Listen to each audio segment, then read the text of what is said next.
रवि किशन ने संसद में बॉलीवुड को टारगेट करते हुए ड्रग्स का एक मुद्दा उठाया। प्रतिवर्ष चीन और पाकिस्तान के रास्ते देश में भारी मात्रा में नशे की दवाइयों की तस्करी होती है, मंगाई जाती है पंजाब के रास्ते, नेपाल के रास्ते। और नशे की दवाइयां हमारी फिल्म इंडस्ट्री में भी इसके एडिक्शन करवा दी। अरे सुन, तो भैया हमारे रवि किशन जी को पता है कि चीन और पाकिस्तान के रास्ते ड्रग्स आती है।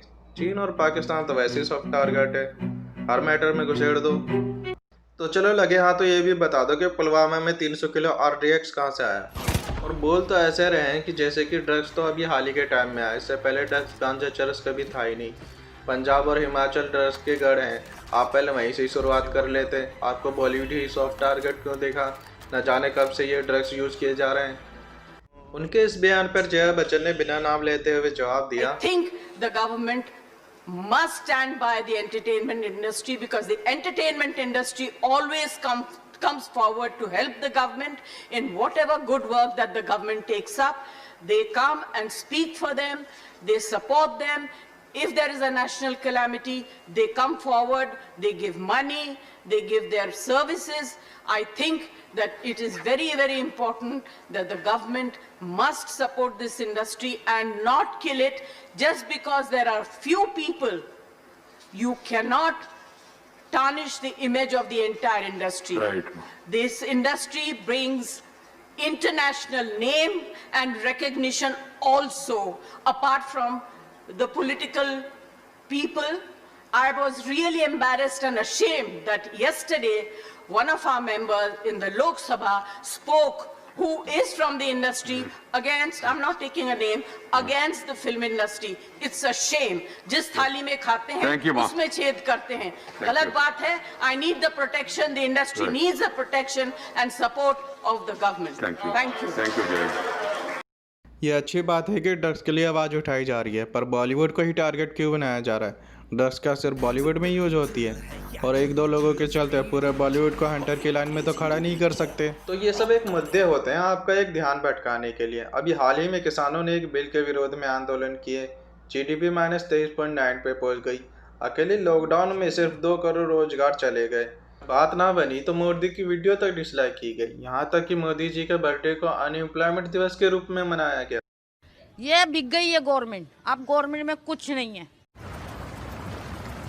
I don't believe this! असंभव! कौन भौंक रहा है ये बदतमीज? महंगाई, रोजगार और किसान आत्महत्या जैसे मुद्दों पर कोई डिबेट नहीं होती है। डिबेट होती है तो सिर्फ कंगना रनावत, सुशांत सिंह राजपूत, रिया चक्रवर्ती, बॉलीवुड, ड्रग्स, कि आपके दिमाग को असली मुद्दों से भटकाया जा सके। जया बच्चन के इस बयान के बाद एक ट्वीट सामने आया जिसमें कंगना ने कहा, कौन सी थाली दी है जया जी और उनकी इंडस्ट्री ने?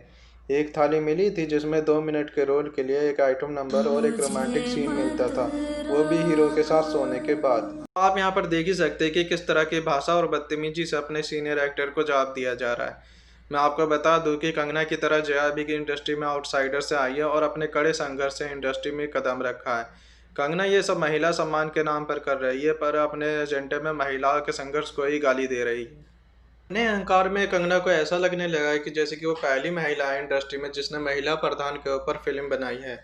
तो फिर मदर इंडिया, पाकिजा, बंदनी, रजिया सुल्तान, दामिनी जैसी सैकड़ों फिल्मों को छोड़ देते हैं क्योंकि कंगना की नज़र में तो उसकी कोई वैल्यू ही नहीं है, वो फिल्म ही नहीं है। हम अभी से क्या बताएं, क्या हमारे दिल में है। तो शायद ये लगता है कि वो मणिकर्णिका बनाकर साक्षात्कार झांसी की रानी बन गई है, पर शायद वो ये भूल गई है कि उनकी फिल्म से 65 साल पहले 1953 में सोहराब मोदी झांसी की रानी बना चुके हैं, पर उन्होंने कभी खुद को फेमिनिज्म का पितामह कभी नहीं कहा।